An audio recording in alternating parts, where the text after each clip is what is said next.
Hello everyone, आप सभी का एक्सेल इन एजुकेशन चैनल में स्वागत है। फ्रेंड्स, यहाँ पर हम तैयारी करते हैं यूजीसी नेट और सेट के एग्ज़ाम के लिए, जो एग्ज़ाम आपका दिसंबर 2023 में होने वाला है। तो यहाँ पर हम तैयारी करते हैं पेपर 1 की।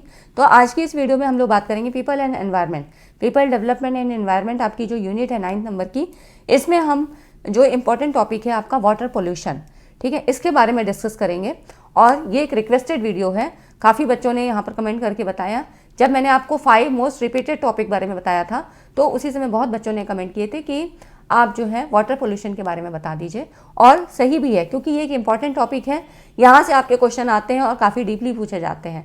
तो ये एक इम्पॉर्टेंट टॉपिक हो जाता है जो आपको समझना चाहिए, हर बार ही लगभग क्वेश्चन आते हैं, ठीक है, इंपॉर्टेंट टॉपिक है। तो आज की इस वीडियो में हम लोग PYQs को डिस्कस करेंगे, 2023 की PYQs और इम्पॉर्टेंट कॉन्सेप्ट, वाटर पोल्यूशन से संबंधित जो भी कॉन्सेप्ट है वो यहाँ पर क्लियर करा जाएगा, ठीक है।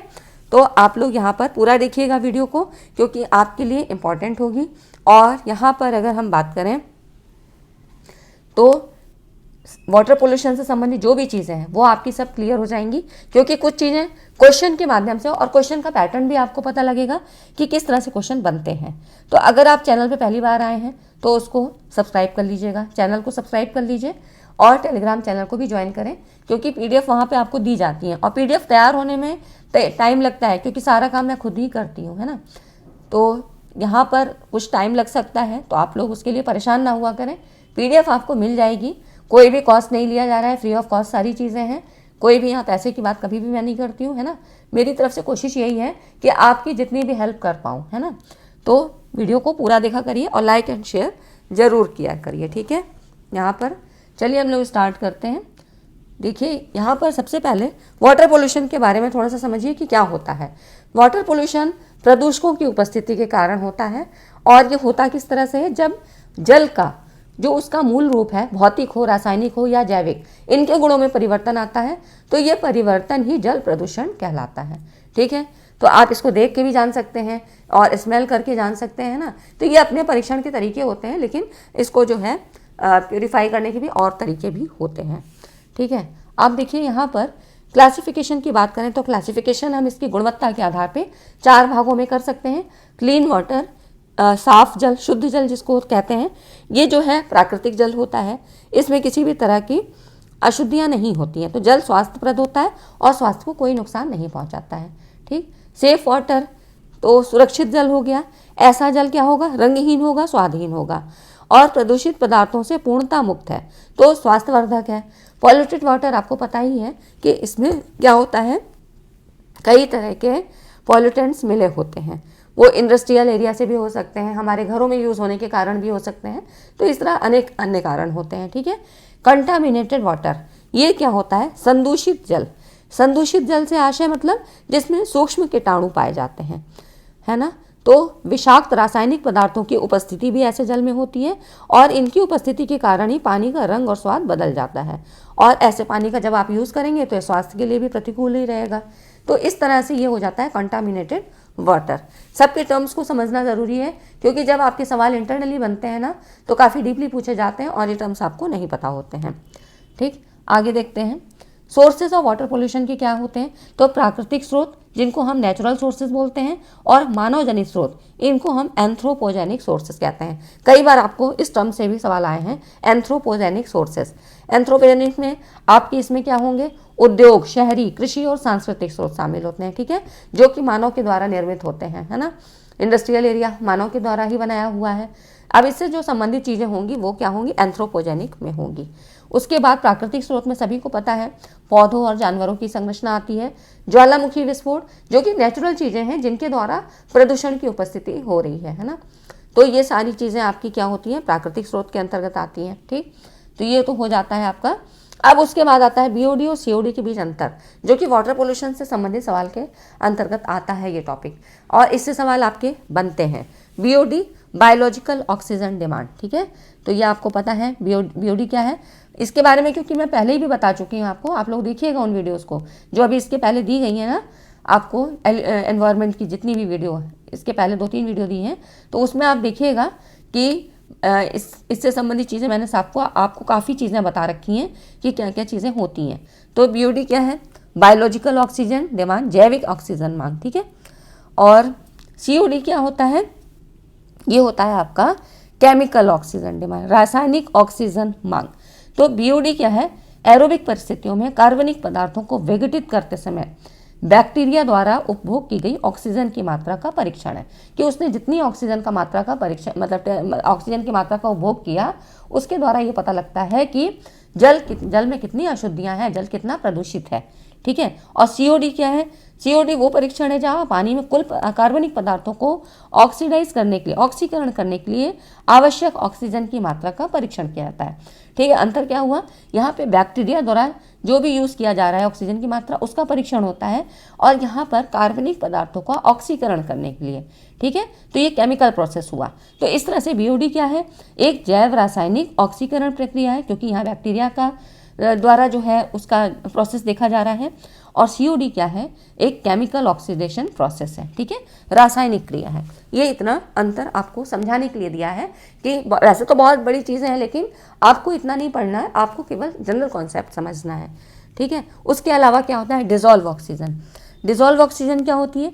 जल में घुली रहने वाली ऑक्सीजन को घुलित ऑक्सीजन कहते हैं, क्योंकि आप सभी जानते हैं मछलियाँ जैसे कि जल पे ही रहती हैं, तो जल में जलीय जीवों के अस्तित्व को बनाए रहने के लिए ये यहाँ पर जो घुलित ऑक्सीजन है इसकी मात्रा का उपयोग करते हैं। ठीक, डिसॉल्व ऑक्सीजन। ठीक है। तो ये कुछ टर्म्स थे जो आपको समझना चाहिए, इंग्लिश में आप यहाँ देख सकते हैं। अब देखिए कुछ क्वेश्चन देख लेते हैं। और हाँ, एक चीज़ और है, इसमें जो जितनी भी वाटर पोल्यूशन से संबंधित डिसीज़ हैं उनके क्वेश्चन भी बहुत आते हैं। ये लंबा चार्ट है, तो इसको मैं आपको टेलीग्राम पे दे दूँगी। ठीक है। और हम क्वेश्चन जितने रिलेटेड हैं वो कर लेंगे, तो आपको क्या है कि वो सारी चीज़ें वहाँ मिल जाएंगी, क्योंकि यहाँ पर यूट्यूब पे सारा ये चीज़ कवर कराना मुश्किल है ना। तो आपको वो चीज़ें टेलीग्राम पे मिल जाएंगी। इसीलिए मैंने कहा आपको कि आप लोग टेलीग्राम ज्वाइन कर लीजिए। बहुत से लोग टेलीग्राम नहीं ज्वाइन करते हैं, कोई बात नहीं है, मेरा इसमें कोई फ़ायदा नुकसान नहीं है। ठीक है, आपको करना है करिए, नहीं तो कोई बात नहीं है। उसके बाद देखिए, अब ये क्वेश्चन देखिए, निम्नलिखित में से किसकी उपस्थिति के कारण पानी में कठोरता होती है? हार्डनेस की बात हो रही है कि hardness occurs in water due to the presence of which of the following. तो जो हार्डनेस की अगर बात करें तो जल में कठोरता जल में धनायन के कारण होती है। ठीक है, जितने भी पॉजिटिव आयन होते हैं उनके कारण होती है। देखिए 2022 में क्वेश्चन आया है ना। तो यहाँ पर देखिए, पानी में मौजूद सबसे प्रचुर मात्रा में कैल्शियम और मैग्नीशियम के पॉजिटिव आयन होते हैं। तो कैल्शियम और मैग्नीशियम के सल्फेट है ना, SO4, क्लोराइड Cl और कार्बोनेट CO3, इनकी उपस्थिति के कारण पानी में कठोरता होती है, और सबसे ज़्यादा तो पानी में पॉजिटिव आयन के कारण। ठीक है। तो अब ऐसे डीपली क्वेश्चन पूछे जा रहे हैं। अगर आप नहीं करते हैं ये क्वेश्चंस वगैरह, क्योंकि प्रीवियस ईयर क्वेश्चन को देखने से ही पैटर्न पता लगता है ना। तो ये जो है 2023 के मैंने अधिकतर क्वेश्चन लिए हैं, ताकि आपको रिसेंटली जो अभी जितनी भी अपडेट हुए हैं वो सारी चीज़ें पता लगे कि अब कितना लेवल हाई हो गया है। पहले इस तरह के सिंपल क्वेश्चन आते थे, अब क्या है, टॉपिक वही है, लेकिन आपके क्वेश्चन का स्टैंडर्ड बढ़ गया है ना। आप देखिए यहाँ पर मानव रोगों के सही समूह को पहचानिए। प्रदूषित जल के कारण है ना, तो करेक्ट ग्रुप को आपको पहचानना है कि कौन सा सही जो है ग्रुप है जो प्रदूषित जल के कारण होता है। ठीक है। तो इसमें आपका, इसीलिए मैंने कहा कि ये आपको पूरा चार्ट दे दिया जाएगा। इसमें जो आपका बनता है, ये कॉलेरा होता है, डायरिया होता है, टाइफाइड, पोलियो है ना, ये सारी चीज़ें आपके प्रदूषित जल के कारण होती हैं। तो यहाँ पर आप देख सकते हैं कि प्रदूषण मतलब देखिए, जल जनित बीमारियों के दो प्रमुख कारण हैं। अब बीमारियां भी कई तरह की हैं, जल जनित, जल संबंधित, जल वाहक, तो इस तरह से अलग अलग नाम दिए गए हैं, और इसीलिए मैंने आपको कहा कि वो सारा चीज़ मैं आपको दे दूंगी। ठीक है। प्रदूषण मतलब औद्योगिक प्रदूषण या कृषि रसायनों के उपयोग के कारण है ना, तो ये हो जाता है आपका प्रदूषण। गंदगी और संक्रमण के कारण, जिसमें आपके कारक क्या होते हैं, कौन कौन से एलिमेंट होंगे, बैक्टीरिया, वायरस, परजीवी, इनके कारण जो है पानी को ये दूषित करते हैं और बीमारी का कारण बनते हैं। ठीक है। तो ये बीमारियों के नाम हो गए, जिसमें आपका डायरिया हो गया, टाइफाइड, कॉलेरा, पेट में दर्द है ना, डिसेंट्री और हेपेटाइटिस, मस्तिष्क आवरण। ठीक है। तो ये सारी चीज़ें आपकी इससे संबंधित हो जाती हैं। अब देखिए, ये सब 2023 में क्वेश्चन आए हैं है ना। अब देखिए, अपशिष्ट स्थायीकरण कुंड क्या है, वेस्ट स्टेबलाइजेशन पॉइंट्स क्या है ना। तो ये जो है आपका मुख्यतः ऑक्सीकरण कुंड होता है, मेनली ऑक्सीडेशन स्टेट होता है ना। तो यहाँ पर इसमें देखिए जो है आपका, ये आपका मुख्यतः ऑक्सीकरण कुंड होता है, जिनको रोगजनक एवं जैव अंशों को हटाने में प्रयोग किया जाता है, और प्राकृतिक शोधन तंत्र होता है ना। यहाँ पर देखिए इसमें क्या है, अपशिष्ट स्थायीकरण कुंड, इसे लैगून या स्थिरीकरण तालाब, एस्टेबलाइजेशन पॉन्ड मतलब एक स्थिर रूप में है। ये बड़े उथले तालाब हैं जिन्हें सूर्य के प्रकाश, बैक्टीरिया और शैवाल की परस्पर क्रिया के माध्यम से अपशिष्ट जो वेस्ट जल है उसके उपचार के लिए डिजाइन किया है। इसे मुख्यतः ऑक्सीडेशन कुंड कहते हैं। इसका प्रयोग रोगजनक एवं जैव अंशों को हटाने में प्रयोग किया जाता है। इसे प्राकृतिक शोधन तंत्र भी कहते हैं। ठीक है, वही चीज़ें मुख्यतः ऑक्सीकरण जो है कुंड हो गया, जिनको रोगजनक और जैव अंशों को हटाने में प्रयोग किया जाता है और एक नेचुरल प्रोसेस यूज किया जाता है। ठीक है, तो ये सारी चीज़ें हो गई, आपका नेचुरल प्योरिफिकेशन जो है सिस्टम होता है। ठीक, तो ये आपका ये सारी चीज़ें हो गई है ना। तो अब इस तरह से क्वेश्चन बन रहे हैं, क्वेश्चनों को PY उसको कर लेना ही ज़्यादा अच्छा होता है। तो है ना, कितने डीपली क्वेश्चन आपके पूछे जा रहे हैं, जो कि कॉन्सेप्ट आपको क्लियर होना चाहिए। ये भी देखिए 2023 का ही क्वेश्चन है। यहाँ पर देखिए NBOD, यहाँ पर कह रहा है इसका फुल फॉर्म क्या है। बहुत ईजी क्वेश्चन है, लेकिन नहीं आता है तो वो भी कठिन है, 2 नंबर तो चले ही जाएंगे। तो इसमें देखिए NBOD का फुल फॉर्म क्या है, नाइट्रोजनस बायोकेमिकल ऑक्सीजन डिमांड, है ना। अभी तक हमने BOD पढ़ा, बायोलॉजिकल ऑक्सीजन डिमांड, COD पढ़ा, DO पढ़ा, dissolve oxygen, COD chemical oxygen demand, और इसी तरह से आपका बायोकेमिकल ऑक्सीजन डिमांड अलग अलग तरीके पढ़े। ये होता है आपका नाइट्रोजनस बायोकेमिकल ऑक्सीजन डिमांड, है ना। यहाँ पर देखिए NBOD का full form nitrogenous biochemical oxygen demand है। तो ये क्या है, जो नाइट्रोजन यौगिक मुख्य रूप से NH3 के नाइट्रेट में ऑक्सीजन के दौरान खपत होने वाली ऑक्सीजन है ना। तो इस तरह से इसका ये फुल फॉर्म हो जाता है। ठीक है, और फ्रेंड्स वीडियो को अभी तक लाइक नहीं किया है तो लाइक ज़रूर कर दें, क्योंकि इतने इंपॉर्टेंट कॉन्सेप्ट को यहाँ समझाया जा रहा है और आप लोग जो है लाइक नहीं करते हैं, शेयर नहीं करते हैं। तो लाइक कर दिया करिए, शेयर कर दिया करिए, क्योंकि मेरा मोटिफिकेशन बस आपके लाइक्स करने से ही बढ़ जाता है। कुछ कमेंट करते हैं आप लोग, तो भी कुछ लोग कमेंट करते हैं कि हाँ मैम ये वाला बता दीजिए, ये टॉपिक बता दीजिए, तो अच्छा लगता है कि वो रिस्पॉन्स देते हैं। लेकिन कुछ लोग एकदम न्यूट्रल होते हैं, उन्हें कोई मतलब नहीं है, लेना देना कुछ नहीं है, खाली वीडियो देखते हैं और चले जाते हैं, है ना। वो भी नहीं होना चाहिए, कभी आप भी इसी स्टेज पे होंगे। अब देखिए यहाँ पर है जल संबंधित रोग, वाटर रिलेटेड डिसीज। मैंने कहा आपको कई तरह के वाटर संबंधित जो है बीमारियाँ पूछी जाती हैं। तो इसमें देखिए कई तरह की हैं, जैसे water related, water borne disease, अलग अलग तरीके की हैं। ठीक है, तो इसमें शिस्टोसोमियासिस के बारे में पूछ रहा है कि जल संबंधित रोग शिस्टोसोमियासिस निम्नलिखित में से किसके द्वारा होता है ना। तो ये होता है संदूषित जल के साथ संपर्क से, है ना। ये आपका यहाँ पर from contact with contaminated water, है ना, कंटामिनेटेड वाटर। इसीलिए मैंने आपको सारे वाटर्स के डिटेल बता दिए कि कौन कौन सा क्लासिफिकेशन इसका किया जाता है। तो अब इसमें देखिए शिस्टोसोमियासिस तब होता है जब आपकी त्वचा दूषित ताजे पानी के संपर्क में आती है, जिसमें शिस्टोसोम वाले कुछ प्रकार के क्या होते हैं, स्नेल्स होते हैं, है ना। शिस्टोसोम अंडे से ताज़ा पानी दूषित हो जाता है और जब संदूषित जल के संपर्क में आते हैं तो ये रोग हावी हो जाता है। मतलब जल के संपर्क में आने के कारण ही ये रोग प्रभावी होगा। ठीक है, अब देखिए ये क्वेश्चन बहुत इंपॉर्टेंट है, इसलिए मैंने आपको लिया है इसको। यहाँ पर देखिए 3 बार तो अभी पूछा जा चुका है, 2023 में 2 बार आ चुका है और उसके बाद 2019 में, 2023 में 2 बार, है ना। तो यहाँ पर देखिए ये अब इसी तरह की मैचिंग आपको पूछी जाती है ना। तो एक ही टॉपिक कितना इंपॉर्टेंट है, कितना मायने रखता है, किसी ना किसी सेट में तो आएगा ही आएगा, है ना। हो सकता है आपके में ही आ जाए, तो जिससे नहीं देखा होगा उसके लिए तो फिर 2 नंबर गए। तो यहाँ पर देखिए इसमें कह रहा है जल जनित, जल धावित, जल आधारित और जल संबंधी, ये इतने रोग के माध्यम हैं और इधर सूची दी है। अधिकतर ऐसे ही क्वेश्चन बनता है, एक ही क्वेश्चन में आपको कितने सारे कॉन्सेप्ट तैयार करने होते हैं। तो जल जनित में देखिए यहाँ पर हैजा हो जाता है, ठीक, और इसीलिए मैं आपको इसकी PDF ज़रूर दूंगी। जल धावित में आपका क्या होगा, मलेरिया, ठीक। जल आधारित पे शिस्टोसोमियासिस, ठीक है, और जल संबंधी में कहें हैं तो ट्रैकोमा, ठीक। तो ये सारी चीज़ें आपकी इनसे संबंधित हो जाती हैं, इसमें भी आप देख सकते हैं, है ना। अगला क्वेश्चन देखिए, और वीडियो को अभी तक लाइक नहीं किया तो लाइक ज़रूर कर दीजिए। जल प्रदूषण के गैर बिंदु स्रोत, नॉन पॉइंट सोर्सेज के बारे में बात कर रहा है, वाटर पोल्यूशन के। नॉन पॉइंट और पॉइंट सोर्स के बारे में थोड़ा सा बता दूं। गैर बिंदु स्रोत क्या होते हैं, जिनके बारे में बात हो रही है। नॉन पॉइंट सोर्स क्या होते हैं, आमतौर पे ये ऐसे स्रोत होते हैं जो कि कृषि अपवाह, तूफानी जल अपवाह, वायुमंडलीय जमाव, इन सब एक्टिविटीज़ के कारण होते हैं। मतलब जो कि जिनका कि कोई स्रोत नहीं है, ये अपने आप होते हैं और काफ़ी फैलारे में होते हैं, मतलब इनका फैलाव बहुत ज़्यादा होता है। इनको हम ये नहीं काउंट कर सकते कि ये इसी एरिया से आ रहा है, या इसका हम पॉइंट ऐसा ढूंढ लें कि इसी पॉइंट से इसके कारण प्रदूषण हो रहा है ना, जल इसी के कारण से प्रदूषण हो रहा है।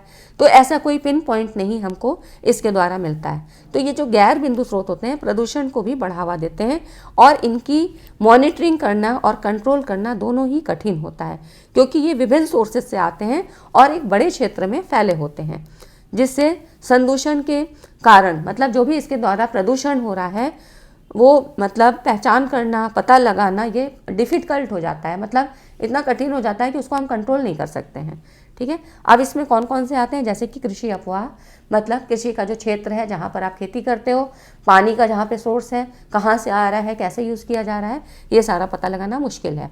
अम्लीय वर्षा, एसिडिक रेन, ठीक है, कहीं ऐसे जो बहुत सारे पाइप हैं आपके घरों के आसपास, कहाँ से पानी आ रहा है, किसके पानी का क्या मतलब, किसके पाइप से प्रॉब्लम हो रही है, तो ये सारी चीज़ें क्या होती हैं, नॉन पॉइंट सोर्सेज हैं। और इसी का अपोजिट पॉइंट सोर्सेज होता है। यहाँ पर एक निश्चित सोर्स से पानी की आने की व्यवस्था होती है, उसके द्वारा पता लगता है कि प्रदूषण इस सोर्स के द्वारा आता है, तो यहाँ पे निगरानी करना आसान होता है। जैसे कि नगर पालिका, औद्योगिक डिस्चार्ज पाइप, तो इंडस्ट्रियल एरिया में कुछ एक खास पॉइंट बना होता है। ठीक है, तो ये सारी चीज़ें होती हैं।